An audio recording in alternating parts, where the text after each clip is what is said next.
Assalamualaikum warahmatullahi wabarakatuh. Perkenalkan, nama saya Nadia Nafasa dari kelas T2A dan saya 190100. Supervisor harus mempunyai kemampuan, dan yang pertama mengambil keputusan, dan yang kedua dan yang ketiga keterampilan komunikasi dan hubungan manusia dalam hubungan manusia, dan yang keempat keterampilan administrasi. Apa itu supervisor? Seorang eksekutif dengan tugas mengelola bagian atau subbagian, dan yang kedua mengarahkan pekerja, dan yang ketiga merekomendasikan rekrutmen, promosi, dan PHK karyawan, dan yang keempat mengenakan 80% waktu untuk kegiatan manajerial. Posisi supervisor dalam suatu organisasi. Supervisor itu posisinya itu paling atas, dan yang sebelah kanan itu ada manajemen, dan yang sebelah kiri itu ada karyawan. Supervisor bertanggung jawab pada manajemen, karyawan, staf, dan mitra kerja dan konsumen. Kemampuan utama supervisor.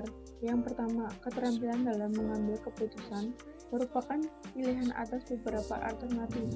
Harus selalu berdasarkan analisis data dan informasi. Kedua, keterampilan manajerial. Dan yang ketiga, keterampilan hubungan antara manusia dalam berkomunikasi. Dan yang keempat, keterampilan administratif. 4 hal yang penting harus dikenal seorang supervisor. Yang pertama, mengenal dan memahami perusahaannya, dan yang kedua, mengenal atasan manajemennya, dan yang ketiga, mengenal rekan selama supervisor lainnya, dan yang keempat, mengenal lingkungan fisik kerjanya. Ciri-ciri pribadi seorang supervisor: memiliki energi dan kesehatan yang lebih baik, mempunyai kemampuan bekerja sama, dan yang ketiga, mampu mengendalikan diri dalam situasi menekan, dan yang keempat, memiliki dedikasi, dan yang kelima, terampil memecahkan masalah, dan yang terakhir, punya potensi kepemimpinan. 3 permasalahan yang harus selalu ditangani seorang supervisor. Yang pertama, memenuhi jadwal serta paket kerja, dan yang kedua, menjaga biaya operasional pada batasan menjaga efisiensi, dan yang ketiga, memiliki motivasi dan sikap kerjasama antara karyawan. Proses perencanaan supervisor secara umum. Yang pertama, menetapkan tujuan atau sarana, dan yang kedua, menetapkan kebijakan atau batasan, dan yang ketiga, penyusunan strategi atau rencana induk, dan yang keempat, mengembangkan strategi media kerja, dan yang kelima, penetapan metode kontrol evaluasi. Terima kasih, segitu presentasi dari saya. Maaf kalau ada kesalahan. Assalamualaikum warahmatullahi wabarakatuh.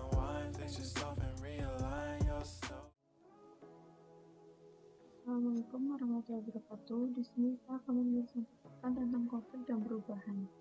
Perkenalkan, nama saya Nadia Nafasa dari kelas T2. Saya 190101. Pengertian konflik. Apa sih konflik itu? Menurut Maxwell 1968, hubungan sosial disebut sebagai konflik apabila sepanjang tindakan dalam secara sengaja ditunjukkan untuk melaksanakan kehendak satu pihak untuk melawan pihak lain, dan merupakan suatu hubungan sosial yang dimaknai sebagai keinginan untuk memaksakan kehendak pada pihak lain. Penyebab konflik. Konflik muncul karena ada kondisi yang melatar belakanginya, antrogen konflik. Kondisi tersebut yang disebut sebagai sumber terjadi konflik terdiri dari 3 kategori, yaitu yang satu, komunikasi, dan yang kedua, struktur, dan yang ketiga, variabel pribadi. Komunikasi yang buruk dalam arti komunikasi menimbulkan kesalahpahaman antara pihak-pihak yang terlibat dalam menjadi sumber konflik. Yang kedua, struktur. Istilah struktur digunakan dalam artian yang mencakup ukuran kelompok, derajat spesialisasi yang diberikan kepada anggota kelompok, kejelasan jurisdiksi atau wilayah kerja, cocokan antara tujuan anggota dengan tujuan kelompok, dan gaya kepemimpinan. Variabel pribadi. Sumber konflik antara lain dihipotesis adalah faktor yang berfungsi mengikuti sistem nilai yang dimiliki tiap-tiap individu, memiliki keunikan dan keberadaan dengan individu yang lain. Tingkat konflik interpersonal antara individu. Konflik interpersonal ini adalah konflik yang terjadi karena pertentangan antara satu individu dengan individu lainnya. Baik, konflik ini biasanya dipengaruhi adanya perbedaan antara masing-masing individu. Perbedaan tersebut bisa dikarenakan perbedaan pendapat, perbedaan tujuan, maupun persaingan. Konflik intergrup atau intrakelompok. Konflik intergrup adalah konflik yang disebabkan oleh individu dalam kelompok itu sendiri. Konflik intergrup intrakelompok ini terjadi karena adanya ketidakcocokan ataupun kesalahpahaman di antara kelompok tersebut. Dampak konflik. Secara negatif, konflik dapat mengakibatkan yang pertama, komunikasi organisasi terhambat, dan yang kedua, kerjasama organisasi menjadi terhalang, dan yang ketiga, aktivitas produksi dan distribusi terganggu. Dan yang keempat, munculnya saling curiga, salah paham, dan intrik. Dan yang kelima, individu yang berkonflik merasakan cerdas, apatis, dan frustasi. Dan yang keenam, stres yang berkepanjangan menyebabkan orang yang berkonflik akan menarik dari pergaulan dan definisi manajemen. Manajemen adalah kegiatan pengelola sumber daya secara efisien untuk mencapai tujuan organisasi. Dan manajemen konflik adalah sebuah pendekatan yang dilakukan secara yang diarahkan untuk mengkomunikasikan perilaku konflik, yang mana perilaku konflik dapat mengaruhi kepentingan bersama sesuatu organisasi.